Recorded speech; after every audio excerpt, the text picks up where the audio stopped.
Assalamualaikum dan salam sejahtera kepada semua penonton rancangan Sembang-Sembang ASNB bersama saya Aimi Aziz untuk kita kupaskan topik-topik mengenai pelaburan dan perancangan kewangan. Hari ini kami bawakan topik ASB, simpanan atau pelaburan.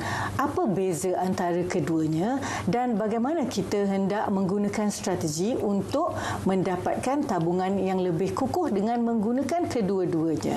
Mari kita tanyakan tetamu jemputan kita hari ini, Dr. Adam Zubair, perancang kewangan berlesen. Hari ini tetamu kami muda, okey, tapi pakar. Mari kita tanyakan, Doktor. Soalan pertama, apakah beza bila kami simpan duit di bank, Doktor, dan pelaburan? Okey. Macam mana, Doktor?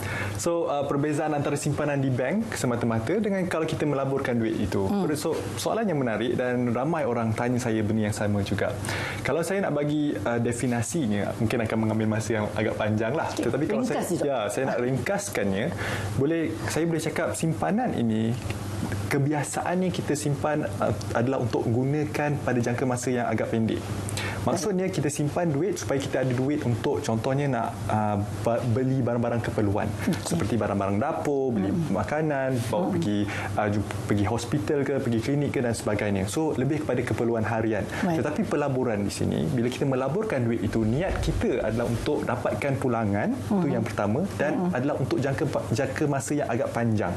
Baik. So bermaksud kita nak simpan duit itu, kita nak duit kita itu barang nak pinak, supaya kita boleh gunakan duit itu untuk beli benda yang agak besar, seperti nak beli rumah baru, ataupun nak beli kereta baru, ataupun nak pergi menunaikan umrah atau menunaikan haji, ataupun bagi mereka yang muda sekarang ni nak kahwin pun sama. So penting kadang-kadang ya penting kan, kahwin, melabur untuk kahwin. Kan namanya kan sedap. So kalau saya nak rumus ataupun nak ringkaskan perbezaan antara simpanan dengan pelaburan ni adalah jangka masanya. Bila kita nak gunakan duit itu. Baik. Simpanan jangka masa pendek, betul, belanja harian, pelaburan jangka masa panjang dan benda-benda besar. Benda-benda besar. Betul, Doktor, ya? Betul. Okey. Jadi perlu ke kita gunakan kedua-duanya? Perlu ke ada simpanan dan pelaburan? Kalau dekat simpanan je senanglah, boleh keluar pakai kad ATM. Betul. Tu macam mana, Doktor? So kalau kita nak simpan duit kan senang, sebab duit kita gaji masuk pun dalam bank. Alang-alang kita biar je lah duit dalam bank. Betul, tak pening kepala. Tapi masalahnya bila kita letak duit dalam bank, so saya nak tanya Aini lah.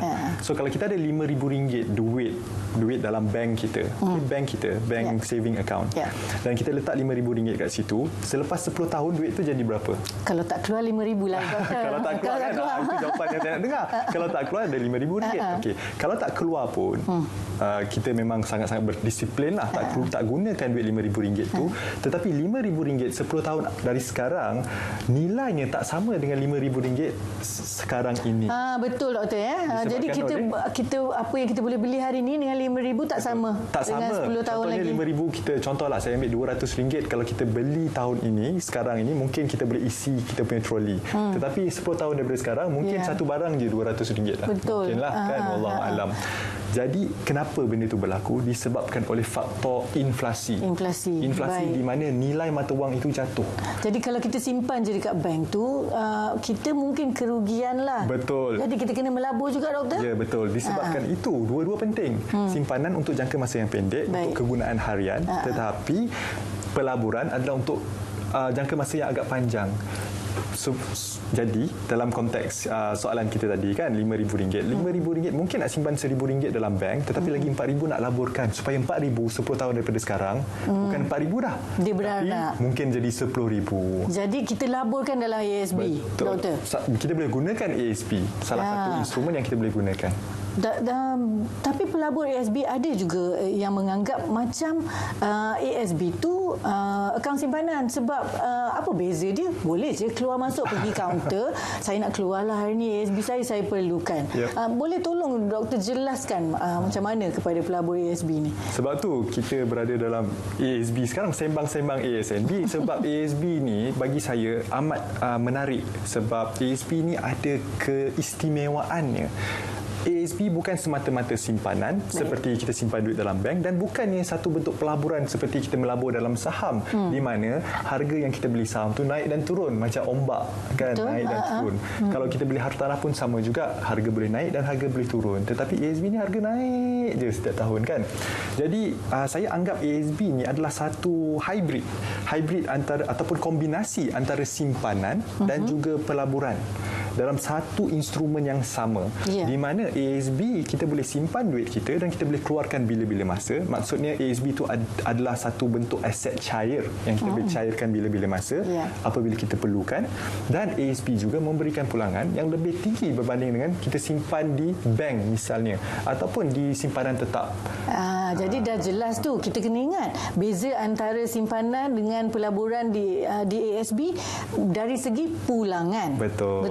Tapi kalau doktor tengok pulangan ASB dalam 10 tahun yang lalu ni dalam lebih kurang 8%. Wow. Purata lah 10 tahun kan. Berbeza dengan kalau kita simpan je dekat bank tu, pulangannya dalam 1%, doktor? 1% kalau bernasib baik. Bernasib baik. Jadi apa nasihat doktor? Apa strategi yang boleh kita guna pakai nak pastikan duit kita terus beranak pinak dan bercucu cicit, doktor? So sebab simpanan dalam bank 1% tu agak tinggi sebenarnya, terutamanya zaman sekarang ini pulangan yang kita dapat daripada bank agak-agak rendah. 0.5, ada yang 0.3% pun ada. Sangat-sangat sikit berbanding dengan ASB purata 10 tahun yang terdahulu sebanyak 8%. Itu sangat-sangat tinggi. Kenapa saya cakap tinggi? Sebab nak dapat 8% setahun itu sebenarnya agak sukar. Walaupun kalau kita melabur dalam pasaran saham. Kenapa? Sebab pasaran saham tu naik dan turun. Betul. Jadi strateginya, tadi kita tanya strategi macam mana? Strateginya kalau kita nak gunakan kedua-dua instrumen, kita dah tahu dah simpanan di bank adalah kegunaan jangka masa yang pendek dan pelaburan adalah jangka masa yang panjang. Apa yang kita perlu buat? Kita perlu agihkan ke dua-duanya sekali. Kalau kita belum ada lagi tabung kecemasan, bermaksud kita kena bina dulu tabung kecemasan kita di dalam simpanan, di dalam bank sebagai simpanan. Sekurang-kurangnya kalau ada 3 bulan dah cukup dah. 3 bulan perbelanjaan. Misalnya saya belanja RM4,000 sebulan, maksudnya saya kena ada RM12,000. RM12,000 tu dah kira banyak lah dalam bank.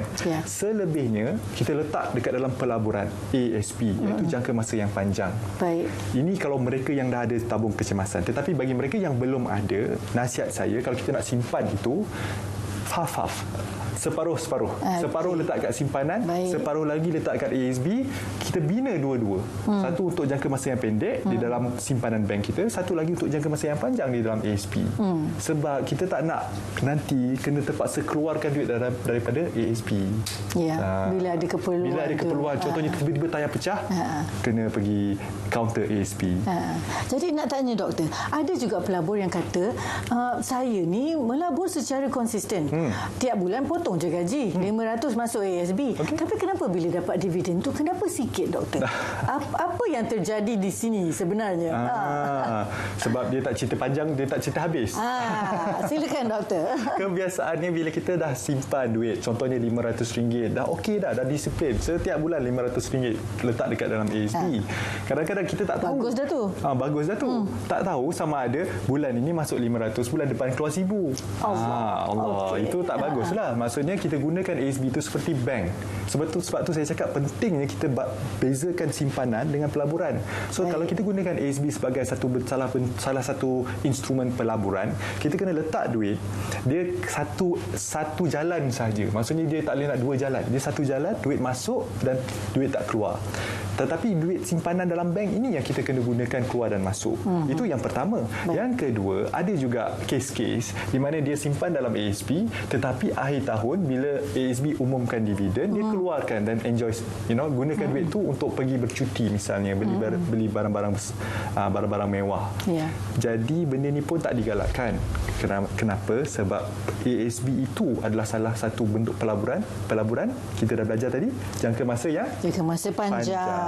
Dan jangan kita cuit sebenarnya. Biarkan dia beranak pinak di situ. Betul, doktor ya. Jadi saya nak minta doktor bagi tips secara ringkas je, macam mana untuk penonton kita membina tabungan yang mantap.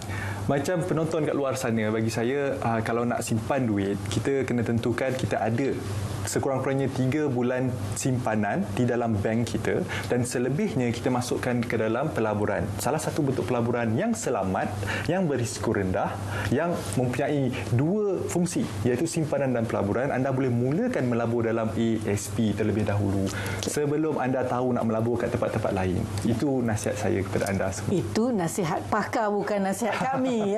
Jadi terima kasih kepada Dr. Adam Zubir sudi bersama kita mengupas hari ini simpanan atau pelaburan.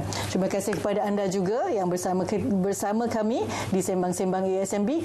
Teruskan menonton Sembang-Sembang ASMB pada masa akan datang dengan banyak lagi topik menarik mengenai pelaburan dan perancangan kewangan. Bukan sembang sebarang sembang, ini Sembang-Sembang ASMB untuk kita hidup senang, insya-Allah. Janji jumpa lagi. Terima kasih dan Assalamualaikum.